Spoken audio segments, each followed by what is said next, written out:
اس لیے خدا کے فضلوں میں سے سب سے بڑا فضل اپنے کردار کو جانیں. یہ عزتیں تو آتی اور جاتی ہیں اور بعض دفعہ دیر تک ٹھہرتی بھی ہیں، مگر انسانی عزتوں میں جو باہر سے کی جائیں ان میں حقیقت میں کوئی ٹھوس ایسی دائمی چیز نہیں جس پر انسان فخر کرے. تبھی قرآن کریم نے ہمیں سب سے پہلا یہ سبق دیا ہے الحمدللہ رب العالمین، کہ حقیقی تعریف تو صرف خدا ہی کے لیے ہے، تو تمام جہانوں کا رب ہے. یہ نقطہ حضرت مسیح موعود علیہ السلام نے ہمیں سمجھایا کہ یہاں الحمد کے معنی صرف یہ نہیں کہ حقیقی تعریف کا حقدار خدا ہے، بلکہ یہ بھی ہے کہ حقیقی تعریف کرنے کا حقدار بھی خدا ہے، کیونکہ وہی جانتا ہے کہ کون صاحب تعریف ہے. اس لیے انسانی تعریفوں پر کبھی انحصار نہ کرو، اور خدا کی تعریف پر انحصار کے لیے اپنے نفس میں ڈوب کر قابل تعریف چیزوں کی تلاش ضروری ہے. اور انسانی کردار ہی ہے جو خدا تعالیٰ کی تعریف کی نگاہ کو کھینچتا ہے، اور خدا کی محبت کی نگاہیں اس اعلیٰ کردار پر پڑتی ہیں. بس میں نے تو اس سفر میں یہ سبق سیکھا ہے کہ سب سے زیادہ عزت کا موجب احمدی کردار ہے، اس کا حسن خلق ہے، اس کا وقار ہے، اس کی سچائی ہے، اس کی امانت ہے. جہاں جہاں ان باتوں میں کمی آئی ہے وہاں اس ماحول پہ بہت ہی گہرا برا اثر پڑا ہے. اس وجہ سے بھی کہ جماعت احمدی کا دعویٰ یہ ہے کہ ہم تو دنیا کو اثر نو عظیم کردار دینے کے لیے آئے ہیں. اس لیے آپ جب ان عزتوں پر نگاہ ڈالیں تو اس کی کنوں پر بھی نگاہ ڈالیں، ان عزت کرنے والوں کا شکریہ ادا کریں، کیونکہ یہ فرض ہم پر خدا نے عائد فرمایا ہے، لیکن فخر کے رنگ میں نہیں بلکہ عاجزی کے رنگ میں.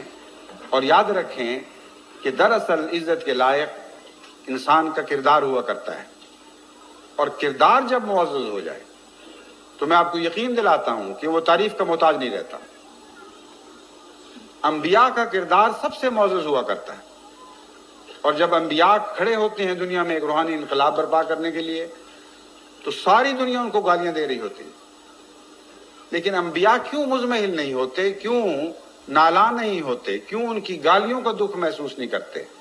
اس لیے کہ وہ جانتے ہیں کہ وہ معزز ہیں. اور حقیقت یہ ہے، میرے تجربے میں بارہا یہ بات آئی ہے کہ اگر آپ اپنی ذات میں معزز ہوں، آپ کے دل میں نیکی ہو، تو جھوٹے الزام لگانے والا، گالیاں دینے والا جو کچھ بھی کہے آپ تکلیف محسوس نہیں کرتے.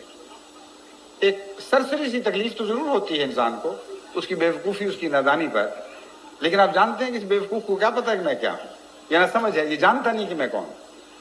لیکن جو گناہ گار ہو، جو مجرم ہو، جب اس پر انگلی اٹھائی جاتی ہے تو اس طرح تڑپ کر وہ تکلیف محسوس کرتا ہے، اس طرح بے چین ہو جاتا ہے کہ یہ ہے کون جو مجھ پر انگلی اٹھا رہا ہے، کیونکہ وہ جانتا ہے کہ وہ ہے بدکار یا گندا، اور اس کو اس اندرونی گندگی کی تکلیف پہنچتی ہے دراصل. اس لیے اس دورے کے اسباق میں سے ایک یہ سبق بھی ہے جو آپ کو میں بتانا چاہتا ہوں.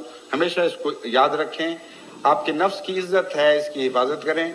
اگر آپ کے نفس کی عزت کی حفاظت ہوگی تو آپ دنیا سے مستغنی ہو جائیں گے، اور جب آپ دنیا سے مستغنی ہو جائیں گے تو دنیا آپ سے مستغنی نہیں رہ سکے گی.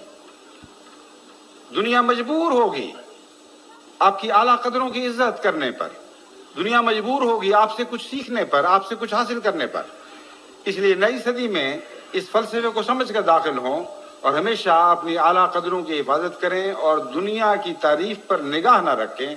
ہاں، اگر تعریف ہوتی ہے تو خدا کا شکر ادا کریں اور ان بندوں کا بھی شکر ادا کریں.